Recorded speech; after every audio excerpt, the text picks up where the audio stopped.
अवधेश में झिझक कह रहे, बोलिए ना क्या हुआ? द्वारकानाथ जी क्या बोले? अगले महीने देवेश अमेरिका जा रहा है। द्वारकानाथ जी चाहते हैं कि इसी महीने ईशा और देवेश की शादी हो जाए। इतनी जल्दी पैसों का प्रबंध कहाँ से कर पाएंगे? भैया, ईशा भी हमारी बेटी की तरह है, तो शादी का आधा खर्चा हम उठाएंगे और कल हम शेखर से भी बात करते हैं, वो भी जरूर मदद करेगा। नहीं महेश, बाहर वालों को घर के मामले में इन्वॉल्व करने की जरूरत नहीं है। भैया बचपन का दोस्त है मेरा, वो देखिएगा वो खुशी खुशी मदद करेगा। हाँ ताऊ जी, शेखर चाचा बहुत अच्छे हैं। महेश, तूने हमारा आधा बोझ हल्का कर दिया। अरे फिर काजल की जब शादी होगी ना तब हमारी शादी? नहीं नहीं ताऊ जी, हम शादी नहीं करेंगे, हम तो मम्मी के साथ रहेंगे।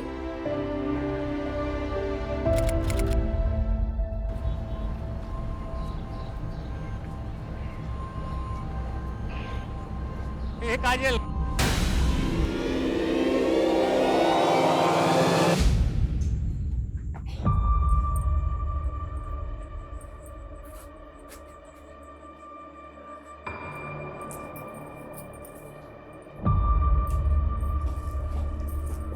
आने दो काजल।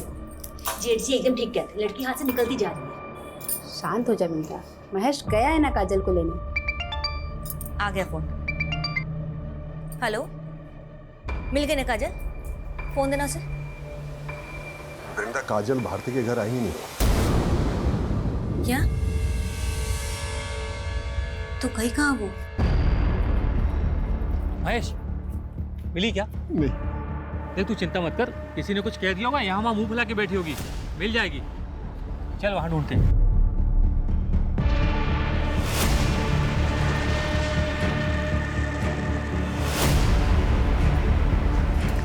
काजल मिली? भैया अरे कहाँ चली गई? भैया कहीं नहीं मिल रही भैया, हमको बहुत डर लग रहा है, पुलिस से मदद लेना चाहिए।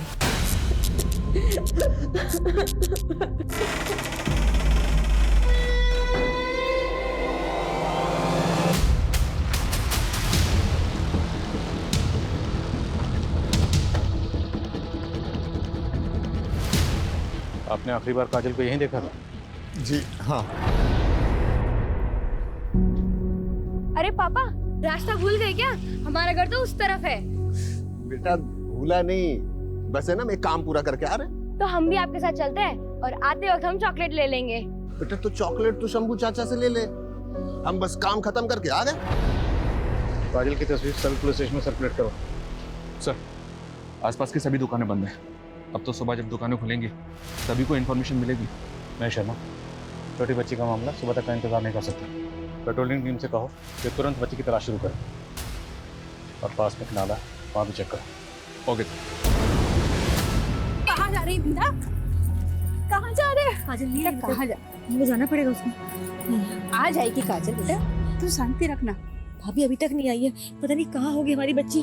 कुछ नहीं होगा उससे, आ जाएगी वो। नहीं आई ना भाभी अभी तक। आ जाएगी ना काजल, तू शांति रखना। किस साल में होगी, कहाँ होगी? भाभी, हमको हमारी काजल चाहिए। आ जाएगी बेटा।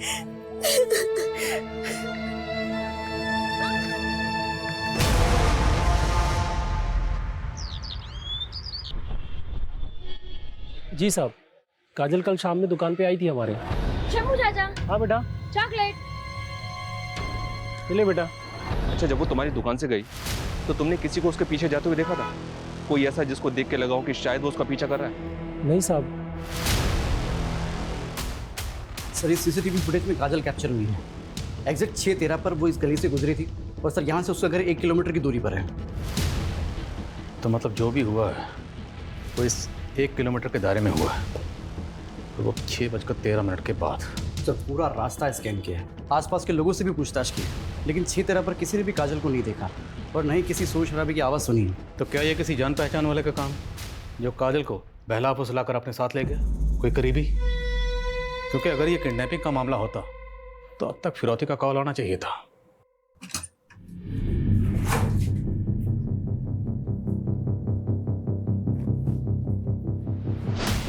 वृंदा, पापा नहीं मिल रही। नहीं मिली। वृंदा मिली? नहीं। अम्मा पूरा घर छान लिए, पड़ोसी में पूछ लिया, चाची नहीं मिल रही। भगवान कहाँ गई होगी? भाभी आप और ईशा यही रहिए, हम लोग बाहर जाकर देखते हैं।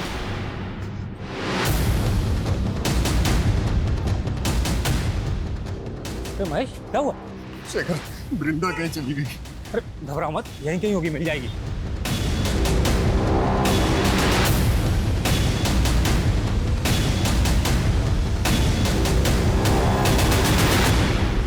वृंदा मामी मामी आप यहाँ क्या कर रही हैं? आ जाएगी काजल।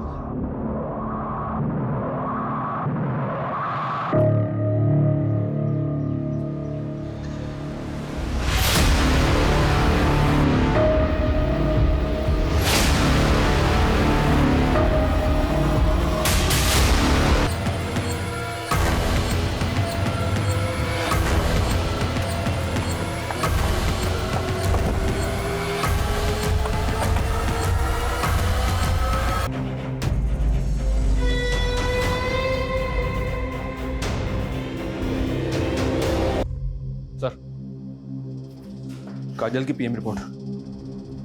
उसकी मौत गला घोटने से हुई है सर। और रेप तो नहीं हुआ सर, लेकिन टॉर्चर काफी किया गया उसे। पीठ और सीने पर जख्मों के कई सारे निशान हैं और 2 फ्रैक्चर्स भी। काजल को पहले बहुत बुरी तरह से मारा पीटा गया सर, और गला घोटने के बाद उसकी आंखें निकाल दी। 12 साल की मासूम बच्ची के साथ इतनी हैवानियत, और ये सोचकर ही मेरा खून खौल रहा है कि वो हैवान अभी भी आजाद घूम रहा है। शर्मा, वो हैवान मुझे किसी भी सूरत में जल्द से जल्द सलाखों के पीछे चाहिए।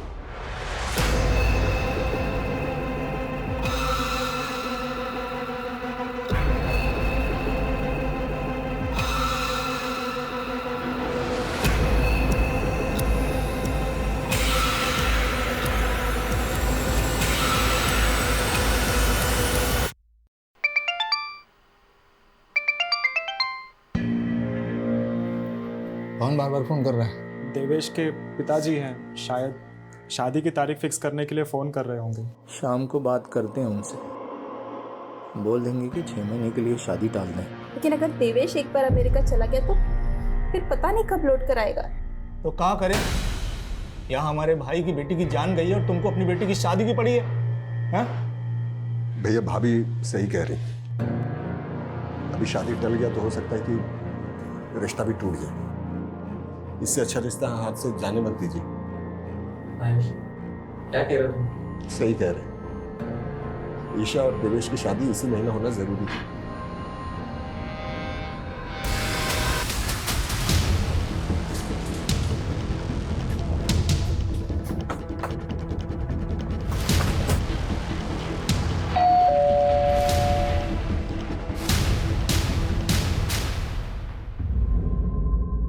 सब ऐसा हमने क्या बिगाड़ा था किसी का, जो हमारे कलेजे के टुकड़े के साथ ऐसा करती? महेश जी, नफरत और जलन किसी भी इंसान को हैवान बना सकती है। आपकी फैमिली की किसी से कोई दुश्मनी या रंजिश? सर मुझे एक आदमी पर शक है। किस पे? राधे। कौन राधे?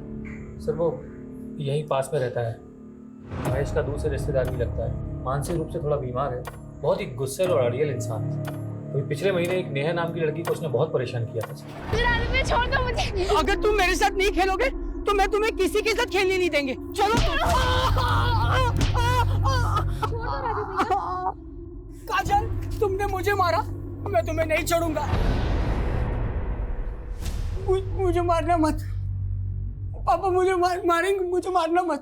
नहीं मारेंगे, जो पूछ रहे हैं उसका जवाब दो। इस काजल ने तुम्हें मारा था ना?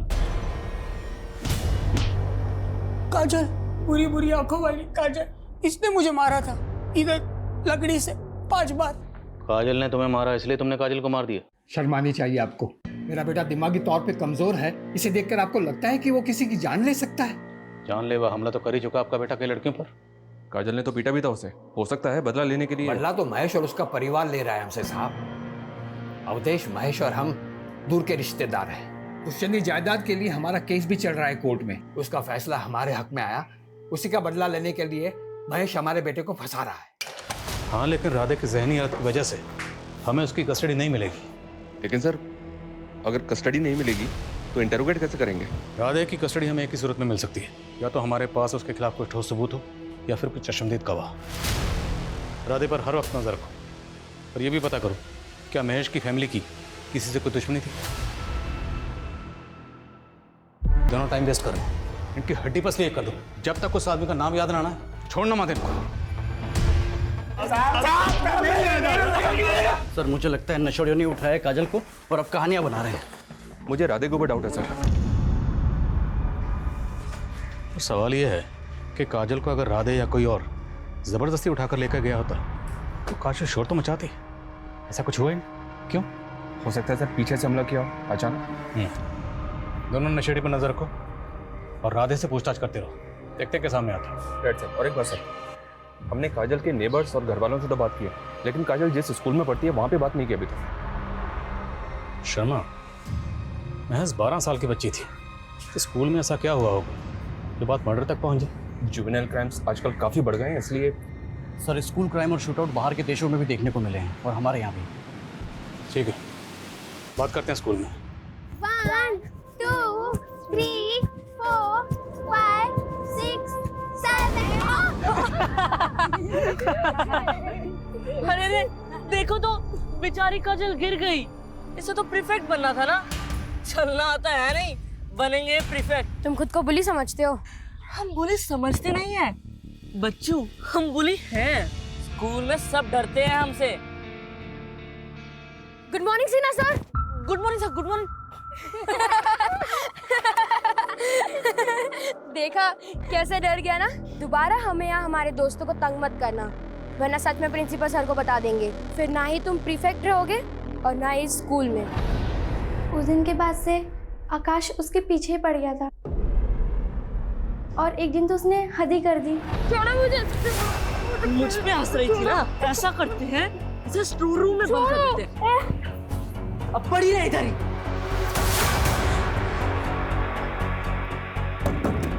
भारती, प्रिया कोई है, मुझे यहाँ से निकालो। फिर हमने आकाश को 10 दिन के लिए स्कूल से सस्पेंड कर दिया और उसे प्रीफेक्ट की पोजीशन से हटा दिया और उसकी जगह हमने काजल को प्रीफेक्ट बना दिया। मानते हैं सर, हम काजल को बहुत परेशान करते थे, लेकिन हम उसको कुछ नहीं किए। काजल की वजह से आपको 10 दिन के लिए स्कूल से सस्पेंड कर दिया गया। आपको प्रीफेक्ट से हटाकर काजल को प्रीफेक्ट बना दिया गया। थोड़ा तो लगा होगा ना बेटा आपको? ये कैसा सवाल है सर? ऐसे सवाल पूछ के हमारे बेटे को टॉर्चर मत कीजिए ना सर। हेलो, अरे बोला ना आपको, लोडिंग हमारे सामने होगी। एक छोटा सा काम निपटा के आ रहे हैं ना। लड़का नहीं है, टॉपर है क्लास का। अगर आप बोला ना आपको, पहुंच रहे हैं। क्या कह रहा था मैं? आप हमारे बेटे को परेशान मत कीजिए। ये क्या कर रहे हैं आप? आपको मालूम है कितना इंपॉर्टेंट काम? आपके बेटे के फ्यूचर और उसकी जिंदगी से ज्यादा इंपॉर्टेंट काम है। बात को समझिए ना सर। आप बात को समझने की कोशिश कीजिए। जो लड़की मरी है ना, उसकी जिंदगी भी इंपॉर्टेंट थी। उसका कत्ल हुआ और उसके कातिल को ढूंढना हमारा काम है, और ये काम सबसे ज्यादा इंपॉर्टेंट है। सॉरी सर, आप जो पूछना चाहते हैं पूछिए। हमें पूरा भरोसा है हमारे बेटे ने कुछ नहीं किया। हाँ ठीक है, उसको पकड़ के रखो। नमस्कार सर। मैं तुम्हें फ़ोन करता हूँ। हाँ, कत्ल का कुछ पता चला? हमारे पास रोज़ बहुत सारे केसेस आते हैं, इंसानों की गुमशुदगी के, हत्या के, अपहरण के। अब क्या करें, हम उन केसेस पे ध्यान दें या पूरा का पूरा पुलिस महकमा तुम्हारे गाय के हत्यारों के पीछे लगा दें? बोलो क्या करें?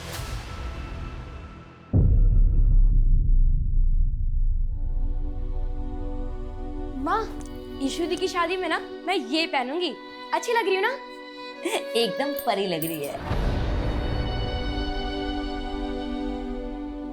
वृंदा, भाभी साड़ी दी है आज पूजा में पहनने के लिए।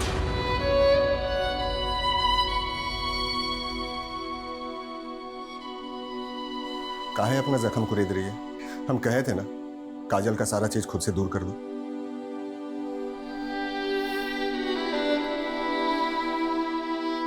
वृंदा, ईशा भी हमारी बेटी है। और 10 दिन के बाद उसकी शादी है, तो ये मातम छोड़ो और शादी की तैयारी के लिए भाभी का हाथ बटाओ। काफी अजीब है सर, काजल की हत्या को अभी कुछ ही दिन हुए और उस घर में शादी भी हो रही है। इतनी जल्दबाजी आखिर किस लिए? सर, वो दोनों नशेड़ी आलोक और प्रेम कुछ बताना चाहते हैं।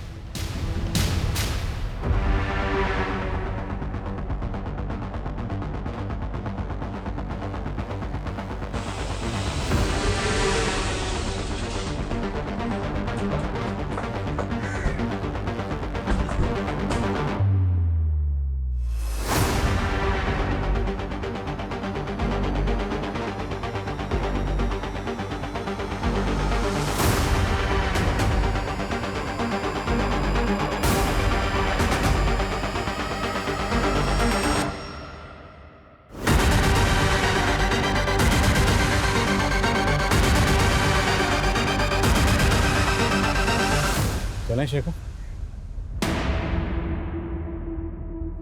शेखर? सर, क्या शेखर ने काजल को मारा? नहीं सर, हम नहीं मान सकते सर। देखिए, हमें 2 चश्मदीद गवाह मिले जिन्होंने उस रात काजल को शेखर के साथ जाते हुए देखा था। लेकिन सर, शेखर हमारा बचपन का दोस्त है सर। हाँ, मैं मिला था उस शाम काजल से। ये काजल कहाँ भटक रही है? भूतनी तो भटकेगी और क्या करेगी? अच्छा ये बताए, भूतनी गोलगप्पे खाएगी? तो चल मेरे साथ। फिर तुम काजल को अपने साथ ले गए, उसे मारा पीटा, उसका गला दबाया और उसकी आंखें निकाल ली। इतनी घटिया हरकत, तुम जैसे इंसान को तो जीने का भी हक नहीं। हाँ सर, सही कहा आपने, मुझे जीने का कोई हक नहीं। मुझे फांसी दे दीजिए सर। ये ड्रामा बंद कर, ये बोल कि काजल को क्यों मारा, कहाँ मारा और कैसे मारा, वरना मार मार के उगलवाएंगे।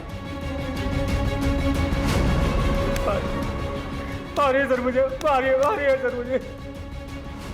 मैं इसी लायक हूँ, मैं इसी लायक हूँ सर।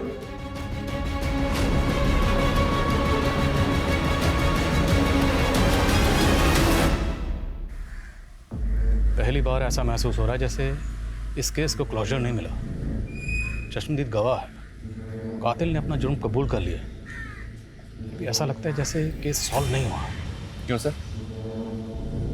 पहली बात तो ये है कि शेखर ने काजल को अगर मारा है तो मोटिव क्या था, उसने नहीं बताया। उसने काजल को कहाँ मारा, नहीं बताया। काजल को कहाँ छुपा के रखा था, नहीं बताया। यहाँ तक कि काजल को पेट पर कब लटकाया, उसने कुछ नहीं बताया। तो आपको लग रहा है सर शेखर हमसे झूठ बोल रहे हैं? लेकिन सोचने वाली बात तो ये भी है सर कि कोई खून का इल्जाम अपने सर पे क्यों लेगा? यही सवाल तो ध्यान में घूम रहा, पर मेरी गट फीलिंग कहती है शेखर खूनी नहीं। राधे के कोई अपडेट? नहीं सर, उसके घर के आसपास लोग लगाए हैं, लेकिन उस दिन के बाद वो घर से ही बाहर नहीं निकला। शायद बाप ने रुक रखा हो। आकाश और उसके फादर विवेक, उनकी बैकग्राउंड भी खंगालो। हो सकता है टॉपर बेटे के सस्पेंशन से बखलाकर उसने ये कांड किया। सर, आज ही अपने खबरों को काम पे लगाता हूँ। पता कर। सर, एक बात दिमाग में आई है, ये भी तो हो सकता है सर कि ये शेखर किसी और को बचाने के लिए इल्जाम अपने सर पे ले रहा है। महेश उसका बचपन का दोस्त है। शेखर ऐसा क्यों करेगा? ये शेखर की फैमिली प्रयागराज में नहीं रहती है? नहीं सर, 10वीं के बाद मुंबई शिफ्ट हो गया था, लेकिन 3 साल पहले अचानक वापस आ गया और अकेला ही रह रहा है। मुद्दा तो यही है कि शेखर आखिर किसी और के खून का इल्ज़ाम अपने सर क्यों ले रहा है। अब अगर हमें ये जानना है तो हमें शेखर की ज़िंदगी की किताब के पन्नों को पीछे की ओर पलटना होगा। आज ही मुंबई के लिए रवाना हो और पता करो शेखर का गुजरा हुआ कल। Okay sir.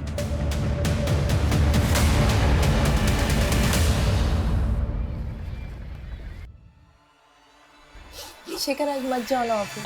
क्या करें, जाना तो हम भी नहीं चाहते, पर हम ना अपना सारा काम जल्दी से जल्दी निपटाना चाहते हैं ताकि अपने बच्चे और तुमको ज़्यादा से ज़्यादा समय दे सकें। चलो, अपना ध्यान रखना।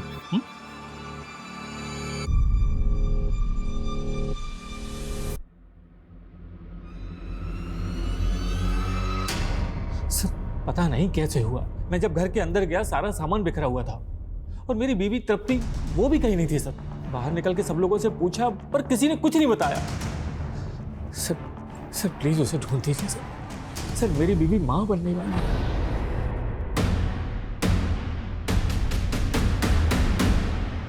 क्या शेखर पर उसकी बीवी की मौत का चार्ज लगा था? जी सर, शेखर 1 साल तक जेल में था, डिप्रेशन में चला गया था। फिर जब कोई सबूत या गवाह नहीं मिला तो उसे छोड़ दिया गया। और दोनों मियाँ बीवी के बीच अनबन की वजह क्या थी? वो पता नहीं चला। उसकी बीवी तृप्ति मिली? No sir. उसकी डेड बॉडी? No sir. मैंने एसएचओ वागले से कहा है कि इस केस में कोई भी अपडेट मिलता है तो वो इन्फॉर्म करे। लेकिन एक बात समझ में नहीं आ रही, शेखर की बीवी तृप्ति गायब हुई 3 साल पहले, तो 3 साल पहले गुजरे उस हादसे का काजल के केस से क्या ताल्लुक हो सकता है? कहीं ऐसा तो नहीं कि शेखर ने अपनी बीवी का कत्ल किया था लेकिन सजा से बच गया, अब वही गिल्ट उससे काजल का कत्ल कबूल करवा रहा है? सर,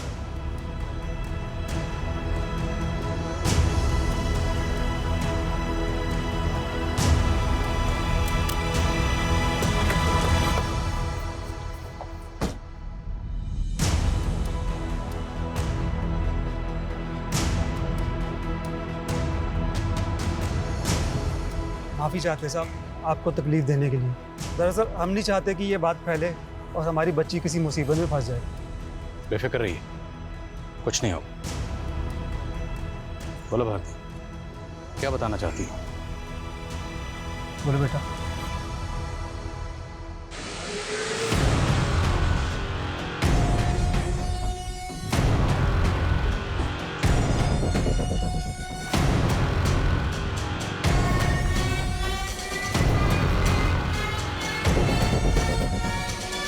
दिखाओ मैडम।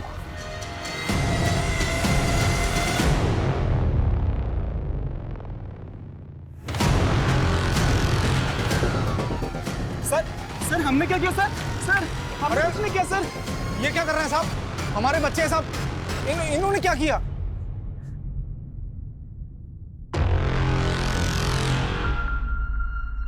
सुना है तुम तीनों भाई बहन में बड़ा प्यार था और तुम दोनों में तो कुछ ज्यादा ही प्यार था।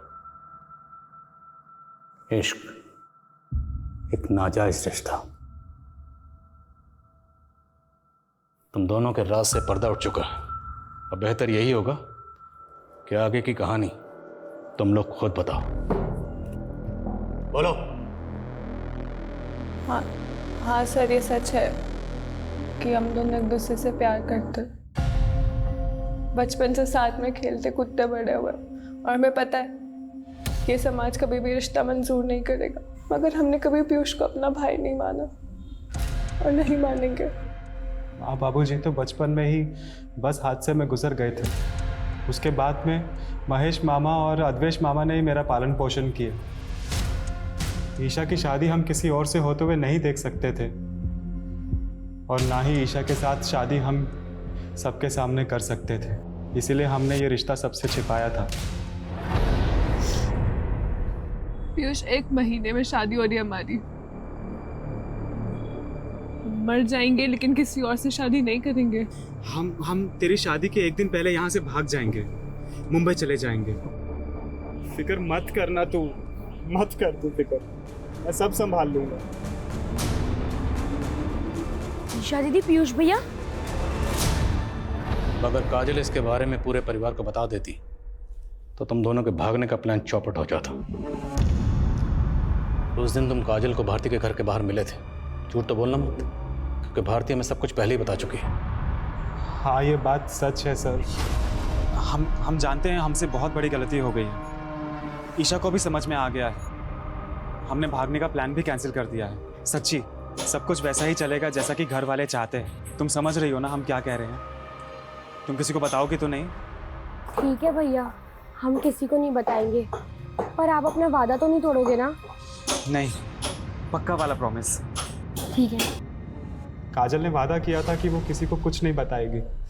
हमने भरोसा किया था उस पर उसने तुम्हारे विश्वास को तोड़ दिया। उसने अपनी दोस्त भारती को सब कुछ बता दिया था। तुम काजल को मिले, अब उसे अपने साथ ले गए, उसे मारा पीटा, उसकी आंखें निकालने, उसका गला दबाया। नहीं सर, ये बिल्कुल झूठ है सर। हमने काजल को नहीं मारा। इसी भतीजी की शादी के लिए मरे जा रहे थे ना आप? हाँ, अपनी बेटी के शौक से ज्यादा आपको उसकी शादी की पड़ी थी। ईशा और पीयूष के साथ साथ आप भी मेरी बेटी की मौत के जिम्मेदार हैं।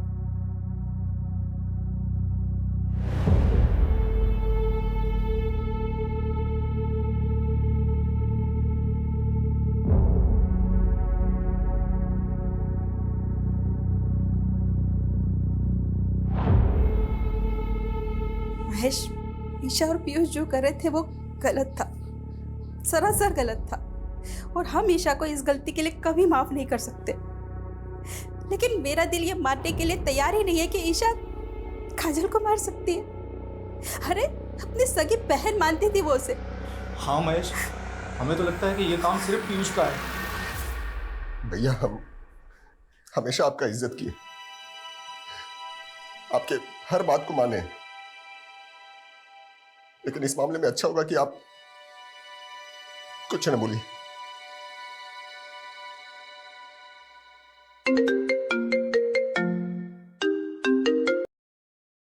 हाँ वागले, बोलो। क्या शेखर की बीवी तृप्ति जिंदा है? जी सर, ऐसे जो वागले ने ढूंढ निकाला। शर्मा, तुरंत मुंबई के लिए निकलो।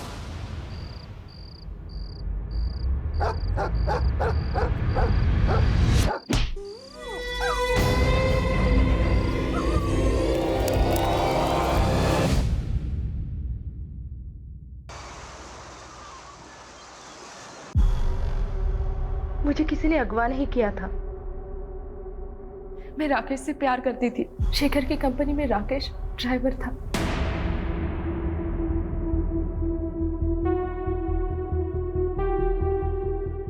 और मैं शेखर को छोड़ना चाहती थी, इसीलिए ये हम दोनों का प्लान था। अपनी आजादी के लिए तुमने एक बेकसूर को फंसा दिया। इससे तो अच्छा होता कि तुम उससे साफ साफ बात कर लेते, डिवोर्स दे देते। मेरे फैमिली वाले मुझे डिवोर्स लेने नहीं देते, पर तब मैंने ये नहीं सोचा था कि शेखर मेरे खून के इल्जाम में जेल चला जाएगा। पर एक तरह से मैंने भी सजा भुगती। कैसी सजा? शेखर से अलग होने के बाद मैं कभी खुश नहीं रह पाई। मेरा बच्चा भी मरा हुआ पैदा हुआ। शेखर भी डिप्रेशन में था और अभी भी जेल में बंद है वो। एक बच्ची के खून का इल्जाम है उसके सर पे। सब शेखर कभी खून नहीं कर सकता। वो तो बहुत नेक इंसान है। मैं ही बेवकूफ थी जो उसको समझ नहीं पाई। सर, शेखर की हिस्ट्री जानने के बाद तो तकरीबन यकीन से कह सकते हैं कि ये निर्दोष है। पीयूष और ईशा दोनों अपनी बात पर अड़े हुए, लेकिन दोनों काफी शातिर हैं। एक ही घर में रह रहे थे, अफेयर चल रहा था, लेकिन किसी को भनक तक नहीं लगने दी। लेकिन सर, पीयूष के खिलाफ हमारे पास कोई सबूत नहीं। पीयूष से मिलने के बाद काजल सीधे अपने घर गई थी, जहाँ उसके पिता और शेखर उसे मिले थे। यानी कि पीयूष से मिलने के बाद तो बिल्कुल ठीक थी। राधे की कोई अपडेट? नहीं सर, कोई सस्पिशियस मूवमेंट नहीं है। तो फिर आखिर इस केस की चाबी है कहाँ? एक काम करते हैं, शुरू से शुरू करते हैं। काजल सबसे पहले मिली थी पीयूष को भारती के घर के बाहर। उस वक्त बजे थे 5:15 सर। 5:15। फिर वहां से जब काजल अपने घर लौट रही थी तो वो अपने पिता महेश से मिली। टाइम 5:55। फिर वहां से वो शंभू की दुकान पे गई। उस वक्त बजे थे तकरीबन 6:15। 6:15। काजल कहाँ थी, हमें सबसे पहले ये पता करना होगा। और सर, वो लड़का राधे जिसको काजल ने पीटा था, और स्कूल का वो लड़का आकाश, उसका फादर विवेक। सस्पेक्ट बहुत है हमारे सामने, पर इन सस्पेक्ट्स में से कातिल कौन है? या कहीं ऐसा तो नहीं कि कातिल अभी तक हमारे रडार में आया ही ना हो?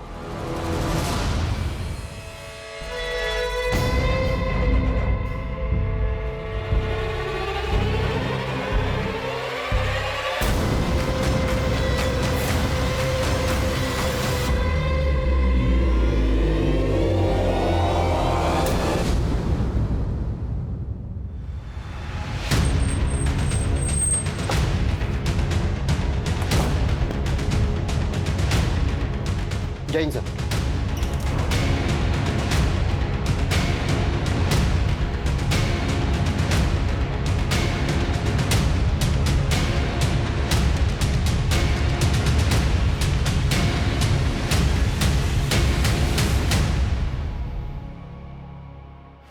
सर अभी तक काजल से जुड़े लोगों पे शक कर रहे थे हम, लेकिन इस हत्या के बाद अब ऐसा लग रहा है कि ये काम किसी सीरियल किलर का हो सकता है। हो सकता है हम गलत हों, पर हम हाथ पे हाथ रख कर नहीं बैठ सकते। हमें आगे तो बढ़ना होगा, चलते रहना होगा, वाला डायरेक्शन में ही सही। हो सकता है चलते चलते हमें सही मंजिल मिल जाए। सर लोकल पुलिस स्टेशन से केस फाइल की कॉपी मंगवाई है। काजल की तरह इस लड़की रिया, इसको भी टॉर्चर किया गया था और आंखें निकाली गई थी। इस केस से कोई क्लू मिला? जी सर, एक आई विटनेस है केस का। लड़की को अगवा करने से पहले उसने स्कूल के बाहर एक आदमी को टैक्सी पार्क करते हुए देखा था। कौन है टैक्सी ड्राइवर? सर ये तो अभी तक पता नहीं चला है, लेकिन आई विटनेस का कहना था कि उसका हेयर स्टाइल कुछ अजीब सा था। टैक्सी ड्राइवर, अजीब हेयर स्टाइल। काजल की लाश जहाँ मिली थी वो एरिया अभी भी सील है ना? जी सर। उस पूरे एरिया में पता करो, क्या किसी ने किसी ऐसे टैक्सी वाले को देखा था जिसका हेयर स्टाइल अजीब था? और इस एरिया में जितनी भी सीसीटीवी फुटेज है सबको खंगालो। गाइस मैं जानता हूँ काम बहुत मुश्किल है, but let's crack this case.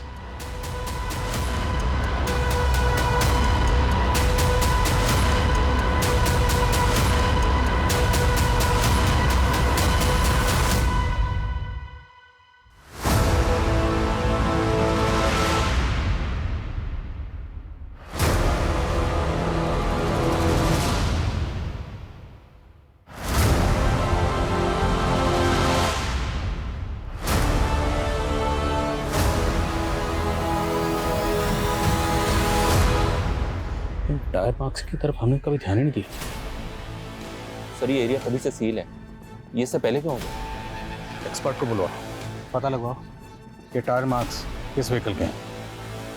अब इस केस में रोशनी अंधेरे में तीर चलाने से ही होगी।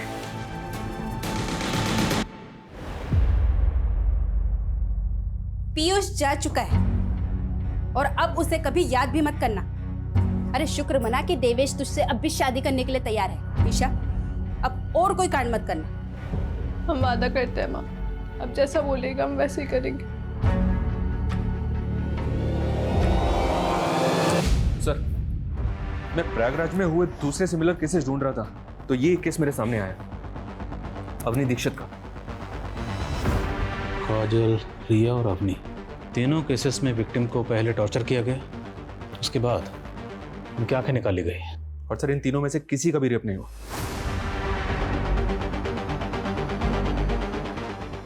शर्मा, तुमने एक चीज नोटिस की?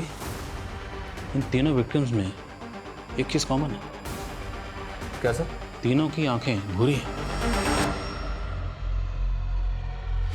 अवनी दीक्षित केस में विक्टिम के आसपास कोई टैक्सी वाला नक्शा है। एक्सपर्ट के मुताबिक वो टायर मार्क्स कम से कम 15 दिन पुराने हैं। 15 दिन? यानी लगभग उसी समय जब हमें काजल की लाश मिली थी। मतलब हम सही ट्रैक पे हैं। उसी रिक्शा में काजल की लाश को लाया गया होगा। लेकिन सर आई विटनेस ने रिया के केस में जिस ड्राइवर को देखा था वो टैक्सी चला रहा था। Sharma, let's keep it simple. हम एक ऐसे ड्राइवर को ढूंढ रहे हैं जिसका हेयर स्टाइल अजीब है। फिर वो चाहे रिक्शा चलाता हो, टैक्सी चलाता हो, कोई फर्क नहीं पड़ता। पूरी टीम को काम पे लगाओ। जब तक ये बंदा मिल नहीं जाता कोई घर नहीं जाएगा।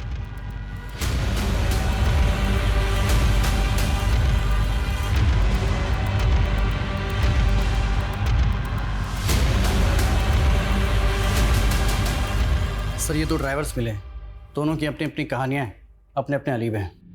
एक मिनट सर, ये आदमी, इसको तो देखा है मैंने सर। कौन है ये तो वही ड्राइवर है सर जिसके साथ शेखर की भी तृप्ति भागी थी। राकेश नाम है इसका। सर अभी कुछ देर पहले ही छोड़ा है मैंने, ज्यादा दूर नहीं गया होगा, उठा लेते हैं उसे। नहीं नहीं, रुको रुको रुको।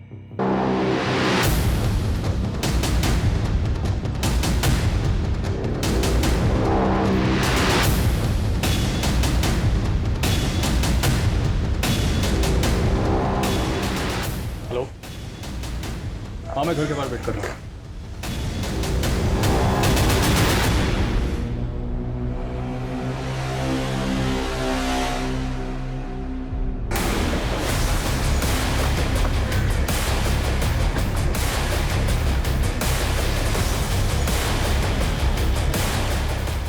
अब लगाइए मेहंदी।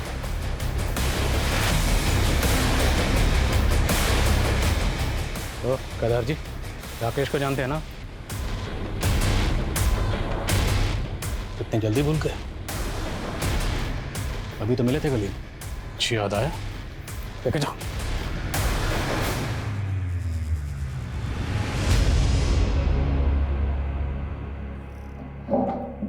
बोलिए केदार जी, सच का बोझ बहुत भारी होता है, उतार दीजिए। राधे, हमारा बेटा, आप तो जानते ही हैं कि वो दिमागी तौर पे कमजोर है। हमारा वंश आगे बढ़े, इसके लिए हमने हमसे कम उम्र की लड़की शीला से शादी कर ली, ताकि तंदुरुस्त और हेल्दी बच्चा पैदा हो। 3 बार हमारी बेबी उम्मीद से थी, लेकिन तीनों बार बच्चे पेट में ही मर गए और हमें हर हालत में तंदुरुस्त बच्चा चाहिए था। इसलिए हम हमारी बीवी को लेकर बंबई चले गए। कुछ दिनों के बाद हमें तृप्ति मिली, शेखर की बीवी। केदार जी, प्लीज शेखर को मत बताइएगा। नहीं बताएंगे, हम हमारी परेशानी में उलझे हुए हैं, इसलिए तो मुंबई आए हैं। क्या परेशानी है आपको? दूसरी शादी इसलिए की ताकि बच्चा हो जाए। ये मेरा पति है, राकेश। बंबई इसलिए आया हूँ कि बीवी का इलाज हो जाए तो मैं घर का चिराग मिल जाएगा। राकेश हमें एक बाबा के पास लेके गया, उसने उपाय भी बताए। तेरी पत्नी जिंदा बच्चे को जन्म दे सकती है, लेकिन उसके लिए तुझे बलि देनी होगी। 3 गायों की बलि, 10 कुत्तों की बलि और 3 भूरी आंखों वाली लड़कियों की बलि देने के लिए कहा। राकेश ने कहा कि गाय और कुत्ते की बलि तो वो खुद दे देगा। जानवर को मारना इतना मुश्किल नहीं, लेकिन इंसान को। काजल को कैसे चुना? किस्मत ने साथ दिया साहब। मेरी बीवी का पहला पति शेखर भी वहीं रहता था, काजल को अच्छे से जानता था। हमने उस रात काजल को रोका और उसे बताया कि तुम्हारे शेखर चाचा की खोई हुई बीवी मिल गई है। शेखर चाचा की बीवी? आप उन्हें जानते हो अंकल? हाँ बेटा, अच्छी तरह से। उनकी फोटो भी है मेरे पास, ये देखो। अभी कहाँ है वो?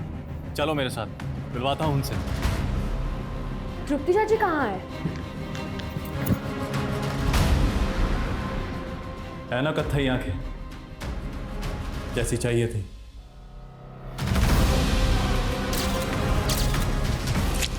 काजल के बाद 2 लड़कियां और उठाई इसने, और उनको भी काजल की तरह ही मारकर पेड़ पे लटका दिया, ताकि लोगों को लगे कि ये किसी सीरियल किलर का काम है। उस ढोंगी बाबा को मुंबई में अरेस्ट कर लिया सर, और उसने सब कबूल भी कर लिया। सर कुछ सोच भी नहीं सकता था केदार एक बच्चा पाने के लिए इतना घिनौना जुर्म करवाएगा। अंधविश्वास और लालच का मेल बड़ा खतरनाक होता है। केदार को हर हालत में अपनी संतान चाहिए थी। इसी लालच में वो ये खतरनाक खेल खेल रहा था, जिसमें उसका साथ वो सरफिरा राकेश दे रहा था, और जिसका फायदा उस ढोंगी बाबा ने भी उठाया। अफसोस सिर्फ इस बात का है, इस खेल में उन 3 मासूम बच्चियों ने बिना वजह अपनी जान गंवा दी। और शेखर, जो बेकसूर होने के बावजूद अपनी बीवी तृप्ति के केस में आरोपी बना, पूरी तरह से टूट चुका था। जब काजल के केस में सस्पेक्ट बना तो उसने खून का इल्जाम अपने सर पर ले लिया। तो अच्छा हुआ कि वक्त रहते हम असली कातिल तक पहुंच गए और एक बेकसूर को फिर से बलि पर चढ़ने से बचा लिया।